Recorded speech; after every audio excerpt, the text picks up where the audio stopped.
नमस्कार दोस्तों, स्वागत है आप सभी का आपके अपने यूट्यूब चैनल पर। दोस्तों आज हम शुरू करने जा रहे हैं MPRAEO एग्ज़ाम के अंदर आने वाली जो जनरल साइंस है, सामान्य विज्ञान है, इनके एक छोटे छोटे लेक्चर जो वन शॉट लेक्चर है वो हम शुरू करने जा रहे हैं, जिसके अंदर लगभग हम ज़्यादा से ज़्यादा 20-25 मिनट के अंदर एक लेक्चर हम कंप्लीट कर देंगे। ठीक है, एक लेक्चर पूरा कंप्लीट कर देंगे। इसके बाद जो इनके MCQ होंगे, लगभग हर एक चैप्टर के 100 MCQ के आसपास हम इस सीरीज़ के अंदर करने वाले हैं। ठीक है, अभी हम लेक्चर करेंगे और लेक्चर के बाद में इसके अंदर हम ये जो MCQ है ये भी अपलोड कर देंगे। ठीक है, लगभग कोशिश करेंगे कि पूरी जनरल साइंस है वो सारी कंप्लीट कर दी जाए। ठीक है, तो आज हम पढ़ने वाले हैं रेस्पिरेशन। अब ये रेस्पिरेशन होगा जो सबके अंदर जो जो चाहे प्लांट हो, एनिमल हो, जो कोई से भी एनिमल है उसके अंदर ये सारा लेक्चर कंप्लीट किया जाएगा। ठीक है, तो चलिए शुरू करते हैं। ठीक है, वन शॉट लेक्चर को देखो। सबसे पहले देखो श्वसन का बेसिक देख लो पहले ना, रेस्पिरेशन के बेसिक देख लो आप पहले।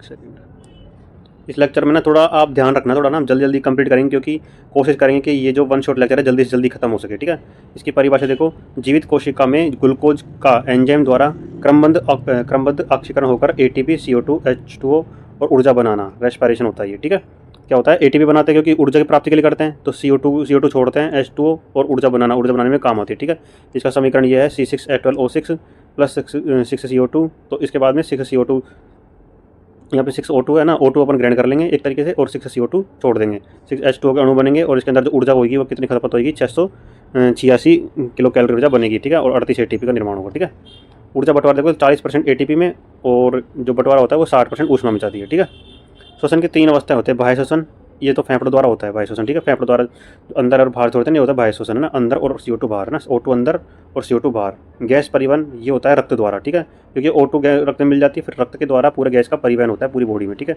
आंतरिक और कोशिकीय श्वसन जो ये उसमें होता है कोशिका में ATP बनना। ठीक है, क्योंकि कोशिका के अंदर तो काम आएगा ये। फिर आता है श्वसन के प्रकार, देख लीजिए ना, श्वसन के प्रकार देख लो। इसके अंदर होता है तो वायवीय यानी कि एरोबिक और अनारोबिक यानी कि अवायवीय श्वसन।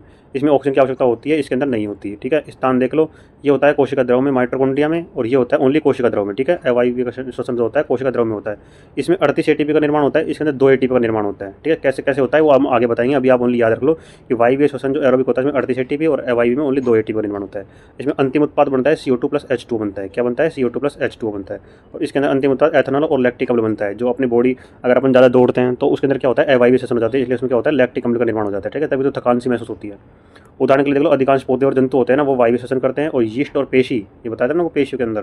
ठीक है, यीस्ट याद रखना, यीस्ट, ये इसको खमीर बोलते हैं। ठीक है, क्या बोलते हैं इसको, हिंदी में खमीर बोलते हैं। ठीक है, चले आगे। ठीक है, फिर आता है मानव में श्वसन तंत्र के अंग। अब यहाँ से प्रश्न आने की पूरी संभावना, ध्यान रखना ना। देखो सबसे पहले होते हैं नाक, हवा जो जाएगी पहले नाक में, फिर नासागुआ में, फिर ग्रसनी में, फिर स्वरयंत्र में। ठीक है, फिर श्वास नली, श्वसनिकाएँ, फिर फेफड़े में, फिर डायफ्रागम में। ठीक है, मतलब ये एक तरीके से अंग हो गए, सहायक अंग भी हो गए इसके अंदर ना। तो और नाक देखो, नाक क्या होता है, बाहरी नासा छिद्र होते हैं और रोम धूल, जो इसमें रोम होते हैं, बाल होते हैं, वो धूल के कण को रोकते हैं। ठीक है, नासा गुहा होती है, इसके अंदर श्लेष्मा झिल्ली होती है। ठीक है, वायु को गर्म रखती है, नम रखती है और साफ करती है ये नासा गुहा ना। ग्रसनी होती है ना, भोजन की और वायु का कॉमन मार्ग होता है। ठीक है, जैसे ये है। ठीक है, ये हो गई ग्रसनी। ठीक है, ये हो गई ग्रसनी। अब यहाँ से 2 भाग ऐसे बढ़ जाएंगे। ठीक है, तो एक के अंदर तो चल जाएगा क्या, हाँ हवा चल जाएगी, एक के अंदर चल जाएगा खाना। ठीक है, इस तरीके से बढ़ जाएंगे। तो कॉमन मार्ग होता है ग्लोटिस पर एपिग्लोटिस, यानी एपिग्लोटिस यहाँ पे लगा होता है, जो एपिग्लोटिस से ये ढका हुआ रहता है। ठीक है, ये एपिग्लोटिस बंद रहेगा तो इसके अंदर होके कान चल जाएगा, और खुला रहेगा तो इसके अंदर क्या हवा जाएगा। ठीक है, फिर आता है स्वर यंत्र, इसको बोलते हैं वॉइस बॉक्स। भोजन निकलते टाइम एपिग्लोटिस बंद हो जाता है। ठीक है, ये मैंने आपको बता ही दिया। उसके बाद में आता है क्या आता है, श्वास नली। ये होती है कितनी बड़ी होती है, ये 11 सेंटीमीटर लंबी होती है, 2.5 सेंटीमीटर चौड़ी होती है। ये इंपॉर्टेंट ध्यान रखना, इंपॉर्टेंट पॉइंट है सी आकार का। ठीक है, सी आकार की होती है श्वास नली, और कार्टिलेज रिंग होती है इसके ऊपर। ठीक है, इसकी सुरक्षा के लिए इसके ऊपर कार्टिलेज रिंग होती है। ठीक है, फिर उसके बाद में आती है श्वसनिकाएँ। ये जो अंदर का भाग है, जैसे ये लंग्स हो गए, लंग्स के अंदर ये बट्टी होती है। ठीक है, अलग अलग उसके अंदर श्वसनिकाएँ बटी होती है। श्वसनिकाएँ होती है ब्रोंकाई बटे होते हैं ब्रोंक्यूल्स में, और फिर एल्वियोलर डक्ट में, क्योंकि इसकी सबसे छोटी जो इकाई होती है ना श्वसन की सबसे छोटी होती है एल्वियोलाई। ठीक है, तो एल्वियोलर में बटे होते हैं, पहले ब्रोंकाई ब्रोंक्यूल्स में बटे होते हैं। जैसे मान के चलो, जैसे ये एक शाखा है, ये शाखा कई शाखाओं में बढ़ जाएगी। ठीक है, फिर ये वाली शाखा कई भागों में बढ़ जाएगी। इस टाइप से ये ब्रोंकाई, जैसे ये हो गया ब्रोंकाई। ठीक है, और ये जैसे हो गए तीनों क्या हो गई, ब्रोंकियोल, और ये जो बट गई एल्वियोलर। ठीक है, कहते हैं फेफड़े होते हैं दायां और बायां, दोनों साइड फेफड़े होते हैं। लेकिन ये ध्यान रखना इंपॉर्टेंट है, जब फेफड़े में जो 3 खंड होते हैं। ठीक है, दाएं में तो जो राइट साइड होता है, राइट साइड में 3 खंड होते हैं, और बाएं साइड में 2 खंड होते हैं। ठीक है, और हृदय होता है वो बाएं साइड होता है, तो ये 2 खंड इसके अंदर होते हैं। ठीक है, किसके अंदर, फेफड़े में ना, बाएं फेफड़े में। ठीक है, कहता है डायफ्रागम। ये क्या होता है, छाती पेट के बीच गुंबदाकार मांसपेशी होती है, जो अपन सांस लेते हैं, जो यहाँ से पसलियों से नीचे ऊपर होता है ना, उसको बोलते हैं डायफ्रागम। ठीक है, जो छाती पेट के बीच गुंबदाकार मांसपेशी होती है। ठीक है, ये पूरा क्या हो गया, श्वसन तंत्र का मार्ग हो गया, मानव के श्वसन का क्या हो गया, मार्ग हो गया। ठीक है, इस तरीके से आप इसको मोटा मोटा याद रखना। ठीक है, फेफड़े की सुरक्षा देख लो। अब फेफड़े की जो सुरक्षा होती है, फेफड़े की सुरक्षा 2 परत वाली फुसफुस झिल्ली करती है। ठीक है, तो 2 परत वाली तो फुसफुस झिल्ली होती है। फुसफुस मतलब फेफड़े, लंग्स ही होते हैं। ठीक है, तो लंग्स मेम्ब्रेन होती है। ठीक है, प्लस बीच में फुसफुस द्रव ग्रहण कम करता है। ठीक है, रक्त संचार देखो, फुसफुस धमनी अशुद्ध रक्त ले जाती है और फुसफुस सिरा शुद्ध रक्त ले जाती है। देखो जो धमनी होती है, धमनी इसको बोलते हैं आर्टरीज, इसके अंदर तो क्या बहता है, शुद्ध रक्त। ठीक है, और यानी इसको शुद्ध रक्त, पहले इसको शुद्ध रक्त अशुद्ध रक्त बोलते थे, लेकिन अब इसको बोलते हैं ऑक्सीजनेटेड, यानी ऑक्सीकृत रक्त बोलते थे ना, क्योंकि इसके अंदर ऑक्सीजन मिली होती है ना, तो ऑक्सीकृत रक्त बोल देते हैं। और एक होता है शिराएँ, और शिराओं के अंदर डीऑक्सीजनेटेड, यानी कि इसका डीओ लग जाएगा ना, डीऑक्सीकृत रक्त इसमें बहता है। ठीक है, लेकिन अब यहाँ पे थोड़ा उल्टा सिस्टम हो जाता है ना। तो ये जो एकमात्र धमनी होती है, फुसफुस धमनी, जिसके अंदर अशुद्ध रक्त बहता है, यानी कि डीऑक्सीजनेटेड रक्त बहता है, और ये एकमात्र शिरा होती है। ठीक है, यानी कि एकमात्र वेन्स होती है जिसमें शुद्ध रक्त बहता है। ठीक है, और गैस विनिमय की इकाई होती है एल्वुलाई, ये इंपॉर्टेंट है, ध्यान रखना, आ सकता है। ठीक है, एल्वुलाई सबसे छोटी इकाई होती है। अब आता है ब्रीथिंग। ब्रीथिंग क्या होता है, ओनली सांस लेना और छोड़ने को ब्रीथिंग बोलते हैं, यानी कि निश्वसन, यानी कि इंस्पिरेशन, और फिर उच्छ्वसन यानी कि एक्सपिरेशन है ना, यानी कि अंतरापार्श्विक पेशियाँ प्लस डायफ्राम सिकुड़ते हैं, छाती का आयतन बढ़ जाता है और दाब घट जाता है और वायु अंदर जाती है। ठीक है, ये जैसे कि इसमें क्या होता है, छाती का आयतन तो क्या होता है, बढ़ता है। ठीक है, अपन सांस लेंगे तो ये ऐसे छाती का आयतन बढ़ेगा, दाब क्या होगा, घट जाएगा। ठीक है, दाब क्या हो जाएगा, घट जाएगा और वायु अंदर पहुंच जाएगी। ठीक है, उच्छ्वसन क्या होता है, पेशियाँ शिथिल होती है, यानी कि छोड़ रहे अपन, यानी छाती का आयतन घट जाएगा और दाब बढ़ जाएगा, और दाब बढ़ने से क्या होगा, वायु बाहर निकल जाएगी। ठीक है, ये आप मोटा मोटा इसको याद रखना ना।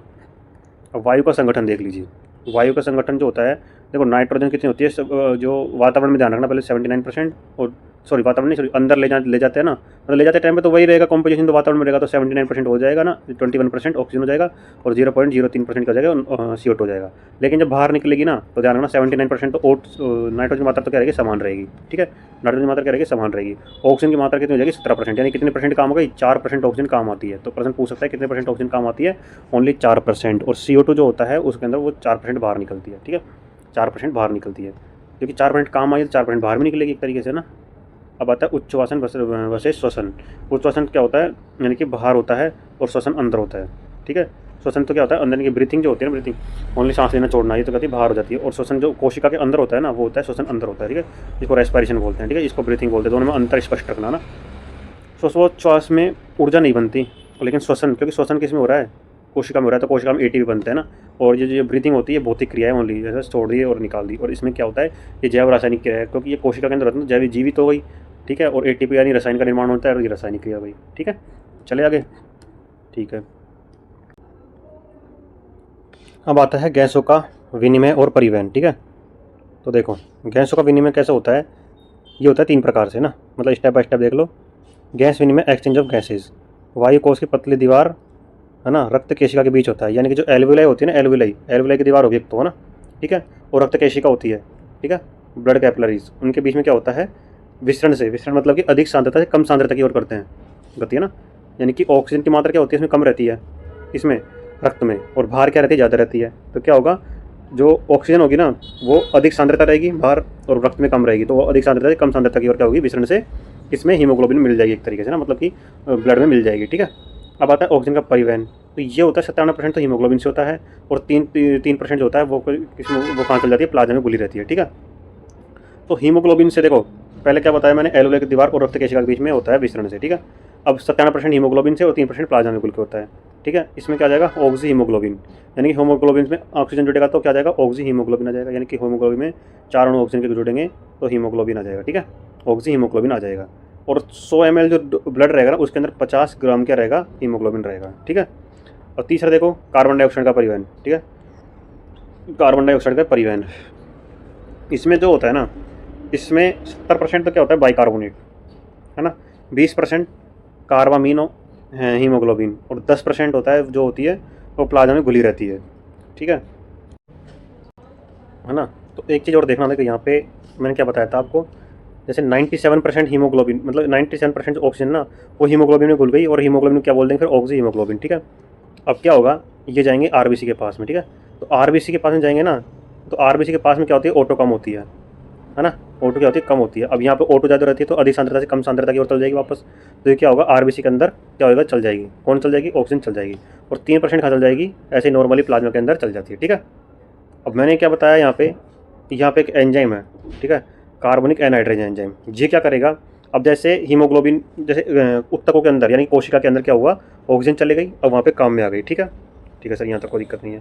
तो अब क्या होगा, सेल में CO2 बन गई, यानी कि कोशिका में क्या होगा, CO2 बन गई। CO2 ज़्यादा होती है तो विसरण से क्या होगा, वापस CO2 इधर ज़्यादा और इधर कम, तो ज़्यादा अधिक सांद्रता से कम सांद्रता की ओर, यानी कि कोशिका से किस में आएगा, वापस हीमोग्लोबिन में। तो ये जो कार्बनिक एनहाइड्रेज एंजाइम है ना, ये 70% जो बायोकार्बोनेट है ना, इसको किस में चिपका देता है, ऑक्सीजन में चिपका देता है, सॉरी जल के अंदर चिपका देता है, क्योंकि रक्त के अंदर जल रहता है ना। तो 70% RBC में घुसती है, ठीक है। एंजाइम होता है कार्बनिक एनहाइड्राइड, इसे पानी में मिलाकर बाइकार्बोनेट बना देता है, ठीक है, कोई दिक्कत नहीं, ये सबसे फास्ट तरीका है। अब 20% होता है ना, 20% कार्बो एमिनो, यानी कि कार्बन और एमिनो अम्ल, है ना, ठीक है, कार्बन और एमिनो अम्ल।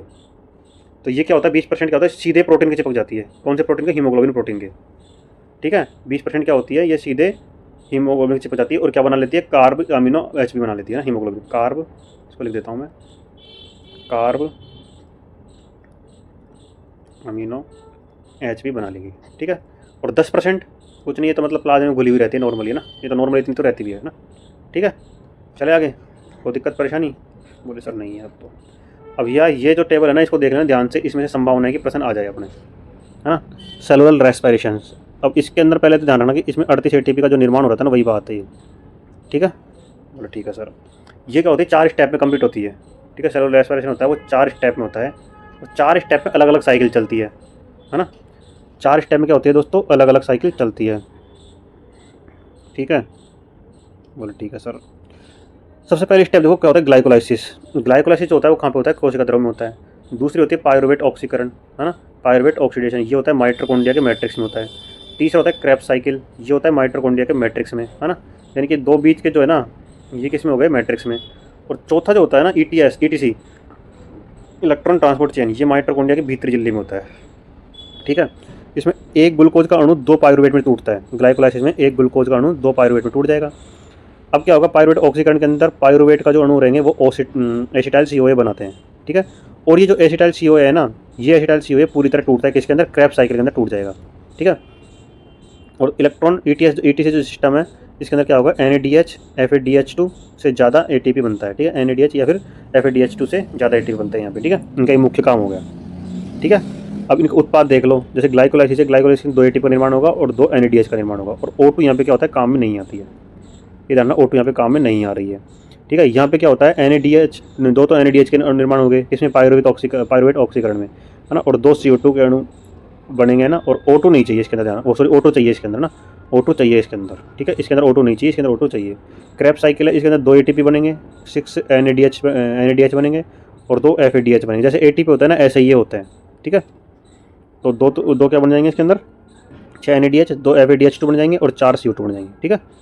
और जो ETC है, इसके अंदर क्या बन जाएंगे, लगभग 34 ATP बनेंगे और H2O बनेगा। उसके अलावा O2 चाहिए होती है यहाँ पे भी, ठीक है।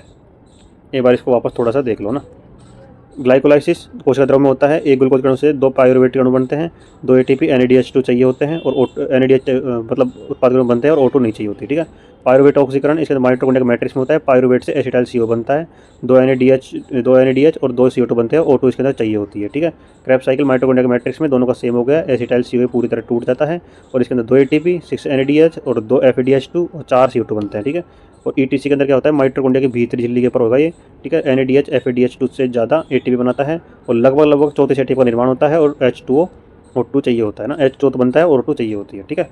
अब देखो इसका टोटल हिसाब देख लो आप एक बार, एक सेकंड देखो। इसके अंदर क्या बताया है कि एक ग्लूकोज के अणु से क्या बन रहा है, 38 ATP बन रही है, ठीक है। समीकरण देख लो, एक ग्लूकोज का अणु होता है 6,6HTLO6, है ना, इसके अंदर 6 O2 जुड़ेगी और O2 जुड़ने के बाद में 6 तो CO2 बनेगी, 6 अणु किसके बनाएंगे, H2O के, और 38 ATP का क्या होगा, निर्माण हो जाएगा, ठीक है। चले आगे, सार देख लो। इसके अंदर पहले 2 ATP, पहले क्या होता है, पहले तो 2 ATP मिलते हैं, फिर माइटोकॉन्ड्रिया में 36 ATP और बनते हैं, ठीक है। पहले 2 ATP मिलते हैं, फिर माइटोकॉन्ड्रिया में 36 ATP बनते हैं, इसलिए लगभग क्या होता है, 36 से लगभग कर देते हैं कभी कभी, या फिर 38 कर देते हैं, ठीक है। एक लाइन का सार देखो, EMP लिंक और TCA और ऑक्सीडेटिव फास्फोरिलेशन में इसके अंदर पूरा 38 ATP का खेल होता है, ठीक है। 38 ATP का इसमें होता है खेल होता है, ठीक है दोस्तों।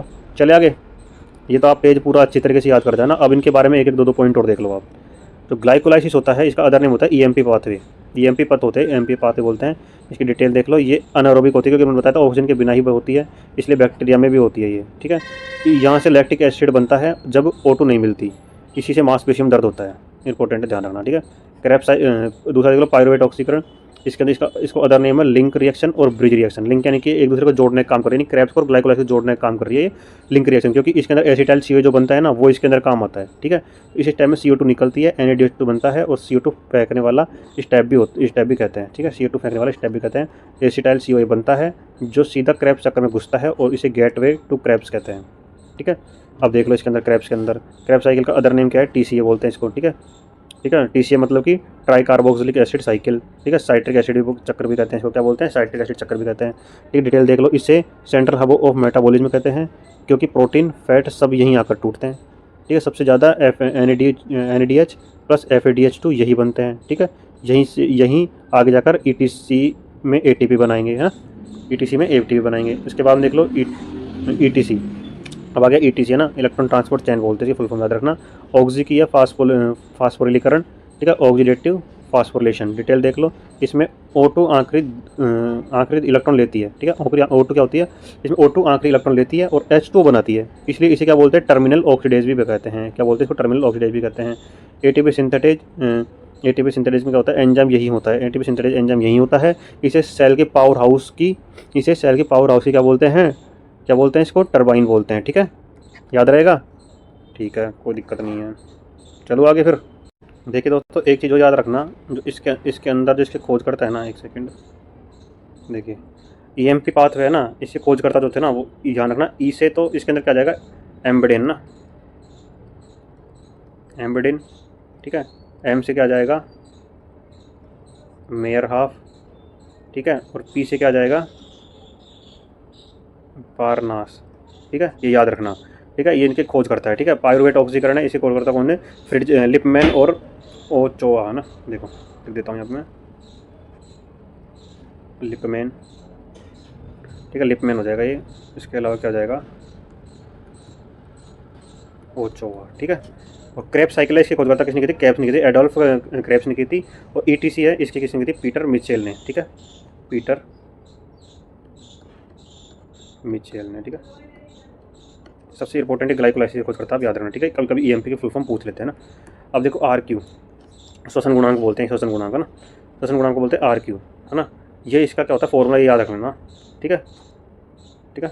अब इसके अंदर जो RQ की जो, अब देखो यार पूरा समझाने का टाइम नहीं है, बस आप इसको मोटा मोटा याद रखना। कार्बोहाइड्रेट का RQ होता है 1, ठीक है। वसा प्रोटीन का 0.5 से 0.9, कार्बनिक अम्ल का 1.3 से 4 होता है, गूदेदार पौधे में 0 होता है, और अवायवीय का होता है इन्फिनिटी, ठीक है। इसके अलावा इसमें देखो प्रकाश श्वसन क्या होता है, कहाँ होता है, ये शीतली पौधों के अंदर होता है, ठीक है। प्रकाश श्वसन का वो कौन से टाइम होता है, दिन में होता है। स्थान का होता है क्लोरोप्लास्ट में, माइटोकॉन्ड्रिया में, पेरोक्सिसोम में। इंपॉर्टेंट चीज़ ध्यान रखना, जितना बता रहा हूँ उतना याद कर लेना, बहुत है। प्रकृति, है ना, निष्फल ATP नहीं बनता, मतलब इसके अंदर ATP का निर्माण नहीं होता, ठीक है। प्रकाश श्वसन, ठीक है, शीतली पौधों में होगा, दिन में होगा, किसमें होगा, क्लोरोप्लास्ट में, माइटोकॉन्ड्रिया, पेरोक्सिसोम में, तीनों में होगा, ठीक है। ऊंचाई और श्वसन देख लो। ऊंचाई पर दाब कम होता है, O2 कम मिलेगी, इससे क्या होता है, हाइपोक्सिया, यानी कि शरीर RBC बढ़ाकर एडजस्ट कर लेता है, ठीक है। ऊंचाई पे क्या होगा, शरीर RBC बढ़ाकर एडजस्ट कर लेगा, हाइपोक्सिया बोलेंगे इसको, हाइपोक्सिया, ठीक है। कोई दिक्कत परेशानी इसमें और देख लेना। ये जो RQ है ना, ये क्या होता है, ये देख लेना थोड़ा सा ना, मतलब ऐसे रिपोर्टेंट तो खैर इतना नहीं है, लेकिन जैसे निकाली हुई CO2 का आयतन और ली गई CO2 का आयतन होता है, यानी दोनों का अनुपात होता है। यानी एक ही समय में निकली CO2 और ली गई O2 का अनुपात को RQ बोलते हैं, यानी कि रेस्पिरेटरी क्वाड्रेंट बोलते हैं। इसकी फुल फॉर्म भी चलो देख लो अपना, ठीक है। श्वसन गुणांक तो हिंदी में हो गया, वैसे हो सकता है इसको इंग्लिश में दे देना, रेस्पिरेटरी, ठीक है, याद रखना। चले आगे। अब श्वसन संबंधी रोग देख लो। इसमें होता है, देखो, श्वसनी शोथ, इसमें क्या होता है, ये धुआं के कारण होता है, ठीक है। और CO को कार्बन ऑक्साइड के कारण होता है, ठीक है। इसके लक्षण क्या है, खांसी और बलगम हो जाता है, दमा में एलर्जी होती है, सांस फूलता है, गड़गड़ाहट की आवाज़ आती है, ठीक है। वात स्फीति, ये धूम्रपान की वजह से होता है, और फेफड़े बड़ा हो जाता है। निमोनिया, ये बैक्टीरिया की वजह से होता है, फेफड़े में पानी चल जाता है ना, फेफड़े में पानी पड़ जाता है। नहीं, व्यावसायिक रोग है, व्यावसायिक रोग मतलब क्या होता है, रुई पत्थर के धूल से, फाइब्रोसिस, लक्षण क्या होता है, फाइब्रोसिस, मतलब ये एक तरीके से जो पत्थर की धूल होती है ना, उससे सिलिकोसिस होता है ना, ठीक है, सिलिकोसिस, ठीक है। TB, है ना, माइक्रोबैक्टीरियम ट्यूबरक्लोसिस के द्वारा होता है ना, ठीक है। वजन घटना और बुखार हो जाता है इसके अंदर। इन्फ्लुएंजा ये मिक्सो वायरस के कारण होता है, और बुखार और बदन दर्द होता है इसके अंदर, ठीक है। जुकाम एडिनो वायरस के कारण होता है, ठीक है। ठीक है, इसमें होता है नाक बहना, जैसे आप लोग की बह रही है अभी ना।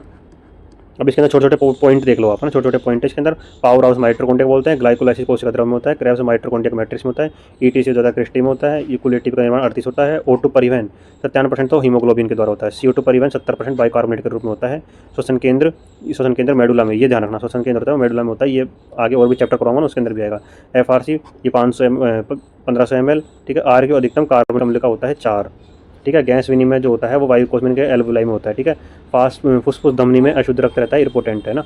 और जो फुसफुस शिराएं उसके अंदर शुद्ध रक्त रहता है ना, उल्टा बताया था मैंने आपको। अंतिम इलेक्ट्रॉन ग्राहित होता है O2 होता है ना। प्रकाश श्वसन में ATP नहीं बनती, प्रकाश श्वसन क्या नहीं बनती, ATP नहीं बनती। दमा ब्रोंकियोल की बीमारी है ये। टीबी का जीवाणु माइक्रोबैक्टीरियम। वात स्फीति का कारण होता है धूम्रपान। जुकाम का वायरस एडिनो वायरस। ऊंचाई पर हाइपोक्सिया, ठीक है। और अवायु उत्पाद होता है एथेनॉल और लैक्टिक अम्ल, ठीक है। तो दोस्तों ये लेक्चर आप यहीं पर खत्म होता है। आपको ये वीडियो कैसी लगी कमेंट करके जरूर बताएं, ठीक है। और नेक्स्ट वीडियो का इंतजार करें, ठीक है। और कोई भी परेशानी हो तो आप कमेंट कर सकते हैं। और फिर मिलते हैं नेक्स्ट वीडियो में, जब तक के लिए जय हिंद जय भारत।